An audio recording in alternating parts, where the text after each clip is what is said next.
எல்லாருக்கும் வணக்கம். ரைட், எல்லா கிளாஸும் போய் பாத்தீங்களா? எப்படி ஃபீல் பண்றீங்க?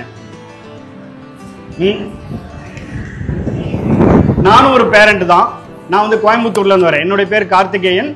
இங்க நம்மளுடைய லீட் கரிக்குலம் யூஸ் பண்றாங்க இல்லைங்களா, அந்த கம்பெனிலேருந்து வரேன். கிட்டத்தட்ட ஒரு 5 வருஷமா லீட்ல ஒர்க் பண்ணிட்டு இருக்கேன்.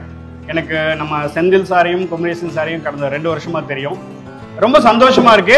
கல்வி குரூப் ஆஃப் ஸ்கூல்ஸ் இந்த பிரான்ச், நம்ம ஒட்டன்சத்திரம் பிரான்ச்ல இன்னைக்கு வந்து ஒரு சீஃப் கெஸ்டா வரதுல எனக்கு ரொம்ப ரொம்ப சந்தோஷம்.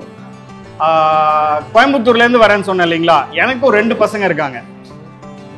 ஒரு திருக்குறள் சொல்லுவாங்க தெரியுங்களா, ஈன்ற பொழுதில் பெரிதுவக்கும் தன் மகனை சான்றோன் என கேட்ட அன் தந்தை. நான் என்னதான் இருக்கட்டும், ரிப்போர்ட் கார்டுங்கிறது 3 மாசத்துக்கு ஒரு தடவை கொடுத்து அனுப்புவாங்க. அதில் பார்த்தீங்கன்னா 49, 59 அப்படின்னு நம்பர் இருக்கும்.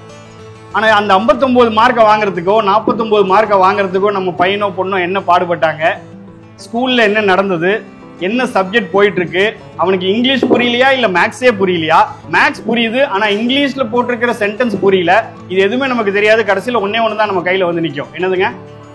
மார்க். ஆனால் வெறும் மார்க்கை மட்டும் வச்சு இன்னைக்கு வாழ முடியுமா? இதுல நம்மளே நிறைய பேர் இருப்பீங்க, என்னையும் சேர்த்துக்கோங்க. நம்மளே நிறைய பேர் ஸ்கூல் ஃபர்ஸ்ட் எடுத்திருக்கலாம், கிளாஸ் ஃபர்ஸ்ட் எடுத்திருக்கலாம், அல்லது டிஸ்ட்ரிக்ட் ஃபர்ஸ்ட் கூட எடுத்திருக்கலாம். ஆனா 15 வருஷம் கழிச்சு அதை வச்சு என்ன பண்ணலாம்? ஒன்னும். இன்னைக்கு மிக முக்கியமான ஒரு விஷயம் நடந்துகிட்டு இருக்கு நம்மளை சுத்தி. 2 விஷயம் சொல்றேன். ஒன்னு, பல பேர் வேற மாநிலத்திலிருந்து, நான் தொழிலாளர்கள் மட்டும் சொல்லல, எத்தனையோ லெவல் ஆஃப் அதிகாரிகள் இருந்து கீழ்மட்டம் வரைக்கும் பல பேர் வேற மாநிலத்திலிருந்து இன்னைக்கு தமிழ்நாடு, வந்தோரை வாழ வைக்கும் தமிழ்நாடு அப்படிங்கிற மாதிரி வந்து வேலை செய்யறாங்க. அவங்களுடைய குழந்தைகள் இன்னைக்கு ஸ்கூல்ல படிச்சுட்டு இருக்காங்க. இன்னைக்கு நம்ம பசங்க படிக்கும் போது அவங்க எல்லாருமே வளர்ந்து வரும்போது அப்ப எவ்வளவு காம்படிஷன் அதிகமா இருக்குன்னு யோசிச்சு பாருங்க.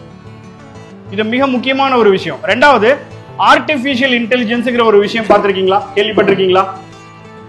கேள்விப்பட்டிருக்கீங்களா? ரொம்ப சிம்பிளா சொல்லணும், உங்க கையில வாட்ஸ்அப் இருக்கா? அந்த வாட்ஸ்அப்ல வலது பக்கம் பாத்தீங்கன்னா ஊதா கலர்ல ஒரு வட்டம் இருக்கும். அதை ஓபன் பண்ணிட்டு அதுகிட்ட என்ன வேணா கேளுங்க. 5 லட்சம் ரூபாயில பிசினஸ் ஆரம்பிக்கணும், ஐடியா கொடு அப்படின்னு கேளுங்க, கொடுக்கும். ஒரு ஆனுவல் டே ஸ்பீச்சுக்கு 150 வார்த்தையில கட்டுரை எழுதி கொடு அப்படின்னு கேளுங்க, கொடுக்கும். ஒரு கணக்கு எனக்கு தெரியல, மிஸ் நடத்திருக்காங்க, எனக்கு தெரியல, அந்த கணக்கு அப்படியே டைப் பண்ணி இதை ஸ்டெப் பை ஸ்டெப்பா சால்வ் பண்ணி கொடு அப்படின்னு அனுப்புங்க, அது கொடுக்கும். இப்படி பாதி வேலையை நம்ம வேலையை அதுவே பண்ணிட்டா நாம என்ன பண்றது? யோசிச்சு பாருங்க. இன்னைக்கு 2024ல நம்ம இருக்கோம். இப்பவே இந்த அளவுக்கு டெக்னாலஜி வந்திருக்குன்னா நம்ம பசங்க இன்னும் 10 வருஷம் கழிச்சு வரும்போது எந்த அளவுக்கு டெக்னாலஜி வந்திருக்கும் நீங்க பார்த்திருப்பீங்க. கொஞ்சம் யோசிச்சு பாருங்க. அந்த டெக்னாலஜியை மீறி நம்ம பசங்க ஜெயிக்கணும்னா என்ன தேவை? இங்க நின்று ஒருத்தர் தைரியமா பேசணும். இன்னைக்கு வந்து ஃபர்ஸ்ட் இந்த பசங்க எல்லாம் பாருங்க, எல்லாம் 6th 7th. இங்க ஒரு பொண்ணு ஃபர்ஸ்ட் பேசணுச்சுல, என்ன கிளாஸ்? 5th standard. இங்க நின்று பேசுறதுக்கு என்ன வேணும்? கான்பிடன்ஸ். என்ன வேணும்? தைரியம் வேணும். அந்த தைரியத்தை இன்னைக்கு உங்க பசங்கள்ட்ட நீங்க பாத்தீங்களா? ஏன்னா நிறைய ப்ரோக்ராம் நடக்கலாம். நீங்க எக்ஸாம்ல பேப்பர் வந்து கொடுத்து எல்லாருமே பெஞ்ச்ல உட்காரு எழுதுங்க, நல்ல எழுத்து திறமை இருந்தாலே போதும், என்னால் நல்ல மார்க் வாங்க முடியும். எனக்கு புரியணும்னு அவசியம் இல்லை. நைட் உட்காந்து நல்லா மக்கடிச்சு என்னால 100க்கு 100 எடுக்க முடியும். ஆனா இங்க நின்று பேசுறதுக்கு என்ன வேணும்? அந்த தைரியத்தை கொடுக்கறதுக்கு தான் ஸ்டூடெண்ட் லெட் கான்ஃபரன்ஸ் சொல்லக்கூடிய SLC அப்படிங்கிற ஒரு ப்ரோக்ராமை நம்ம ஆர்கனைஸ் பண்ணியிருக்கோம். இதுக்கு மிக மிக பெரிய லெவல்ல ஒத்துழைப்பு கொடுத்து செந்தில் சாரும் கரஸ்பாண்டன்ட் சாரும் சேர்ந்து ரொம்ப உதவி பண்ணாங்க. அண்ட் என்டையர் டீம், டீச்சர்ஸ்ல இருந்து ஆரம்பிச்சு principal, vice principal, academic coordinators, teachers, எத்தனையோ ஸ்டூடெண்ட்ஸ் இன்னைக்கு பார்த்தோம். நான் டீச்சிங் ஸ்டாஃப் உட்பட ஸ்டூடெண்ட்ஸ் எல்லாம் இன்னைக்கு ஆர்கனைஸ் பண்றதுக்காக வந்திருந்தாங்க. ஸோ மிக முக்கியமா இந்த ப்ரோக்ராம் உங்க குழந்தைங்க உங்க கண்ணு முன்னாடி மற்றவங்க முன்னாடி தைரியமா எந்த அளவுக்கு பேசுறாங்க அப்படின்னு காமிக்கக்கூடிய ஒரு நிகழ்ச்சி.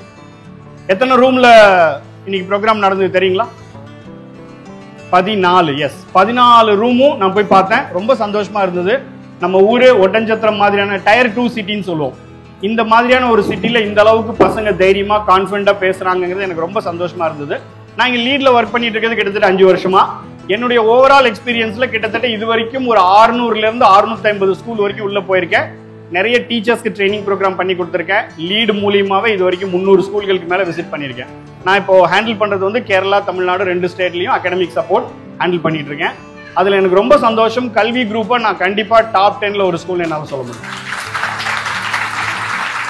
அந்த அளவுக்கு இத்தனைக்கும் அது வந்து முதல் ப்ரோக்ராம் இல்லைங்களா? சயின்ஸ் எக்ஸிபிஷன் மாதிரியான எக்ஸிபிஷன் தனி. ஆனா ஸ்டூடெண்ட்ஸ் வந்து பேரண்ட்ஸ் முன்னாடி நின்று தைரியமா பிரசன்ட் பண்ணக்கூடிய இந்த மாதிரியான ப்ரோக்ராம் நம்ம முதல் முறையா நம்ம கேம்பஸ்ல அரேஞ்ச் பண்ணியிருக்காங்க. ரொம்ப சந்தோஷமா இருந்தது. எல்கேஜி யூகேஜில இருந்து எல்லா கிளாஸுமே பார்த்தோம். முதல்ல வந்து ஆனா யாருக்கிட்டே ஒரு பயமே இல்லைங்க. அது நல்லா பார்த்தேன் நான். குழந்தைங்க வந்து ரொம்ப ஒரு கூச்சப்படுறான், வெக்கப்படுறான். எல்கேஜி யூகேஜி குழந்தைங்க கொஞ்சம் வெக்கப்படுறாங்க, கூச்சப்படுறாங்களே தவிர யாருக்கிட்டையும் பயமே இல்லை. போயிட்டே இருக்கும்போது சட்டையை பிடிச்சிருக்கிறான், கோட்டை பிடிச்சிருக்கிறான். சார் என்ன நீங்க பார்க்கவே இல்லை அப்படின்னு ஒருத்தன்.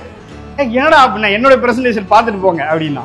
வெரி குட், நைஸ் அப்படின்ட்டு அந்த பிரசன்டேஷன் பார்த்தோம். அது I think present tense past tense நினைக்கிறேன். ஸோ அது பிரசன்ட் பண்ணாங்க. ரொம்ப சந்தோஷமா இருந்தது. 5th ஸ்டாண்டர்ட் ஸ்டூடெண்ட்ஸ் எல்லாம் வந்து டேப் எல்லாம் யூஸ் பண்ணாங்க. ரொம்ப கம்ஃபர்டபுளா டீச்சர்ஸ் யூஸ் பண்ற மாதிரி கிளாஸ் ரூம்ல வச்சு டேப், டிவி கனெக்ட் பண்ணிட்டு இந்த அளவுக்கு தைரியமா பண்றாங்க. இந்த கான்ஃபிடன்ஸ் இருந்தா மட்டும்தான் இன்னும் 10 வருஷம் இருக்கட்டும், 100 வருஷம் ஆனாலும் சரி, ஆர்டிபிஷியல் இன்டெலிஜென்ஸ் வந்தாலும் சரி, ரோபோ வந்தாலும் சரி. ரோபோலாம் வந்துருச்சு, பாத்திருக்கீங்கல்ல? பொள்ளாச்சி அவினாஷி கிட்ட ஒரு ஹோட்டல்லையே ரோபோ வந்து சப்ளை பண்ணுது. ஒரு சர்வருக்கு வேலை போச்சு. ரோபோ டிரைவ் பண்ண ஆரம்பிச்சா டிரைவர் வேலை போச்சு. நான் வந்து டிராவல்ஸ் நடத்தி இருந்தா என் கம்பெனி இழுத்து மூட வேண்டியதுதான். ரோபோவும் ஆர்டிபிஷியல் இன்டெலிஜென்ஸையும் தாண்டி நாம நிக்கணும் அப்படின்னா இந்த கான்பிடன்ஸ் இருந்தா மட்டும்தான். சோசியல் ஸ்கில்னு 2வது விஷயம் சொல்லுவோம். இந்த 2 விஷயம் இருந்தா மட்டும்தான் ஒரு ஸ்டூடெண்டால நல்லபடியா ஜெயிக்க முடியும். அதை எடுத்து காண்பிக்கிறதுக்காகத்தான் பேரண்ட்ஸ் நீங்க வந்து உங்க கண்ணால பார்க்கணும் அப்படிங்கிறதுக்காக இந்த நிகழ்ச்சி. இதை மிக மிக அருமையாக ஏற்பாடு செஞ்ச கல்வி குழுமத்திற்கும் இதுக்காக ஒர்க் பண்ண நான் teaching staff, teaching staff, students எல்லாருக்குமே என்னுடைய வாழ்த்துக்கள். நீங்க ஃபீட்பேக் டைம்னு ஒன்று கொடுப்போம். அந்த டைம்ல எந்திரிச்சு பேசலாமா? தைரியமா பேசுங்க. என்னைக்குமே ஒரு ஸ்டேஜ் மற்றவங்க முன்னாடி எந்திரிச்சு நின்று பேசுவதற்கான ஆப்பர்ச்சுனிட்டி கிடைச்சா விடாதீங்க. நீங்க இன்னைக்கு ஒருத்தர் எந்திரிச்சு இந்த கிரௌட்ல பேசுனீங்கன்னா ஒட்டஞ்சத்திரத்தில் உங்க மூஞ்சி 150 பேருக்கு தெரிஞ்சிடும். நீங்க இன்னைக்கு ஒரு விஐபி எந்திரிச்சு நின்று 150 பேர் முன்னாடி நீங்க பேசுனீங்கன்னா நாளைக்கு பஸ் ஸ்டாண்ட் நல்லா இருக்கீங்களா அப்படிம்பாங்க. யாரு இவங்க தெரியாது. 150 பேர் உங்களை இன்னைக்கு பார்த்துட்டாங்க. 150 பேர் முன்னாடி எந்திரிச்சு நீங்க தைரியமா பேசிட்டீங்கன்னு அர்த்தம். அந்த கான்பிடன்ஸுக்கான முதல் படி உங்க பசங்க கண்ணில் எனக்கு தெரியுது. அந்த கான்பிடன்ஸை கொடுக்கறதுக்கு முழுக்க முழுக்க பேரண்ட்ஸ் சப்போர்ட் இருந்தா மட்டும்தான் முடியும். அதை கண்டிப்பா உங்க குழந்தைங்களுக்கு ப்ரொவைட் பண்ணுங்க. நன்றி, வணக்கம்.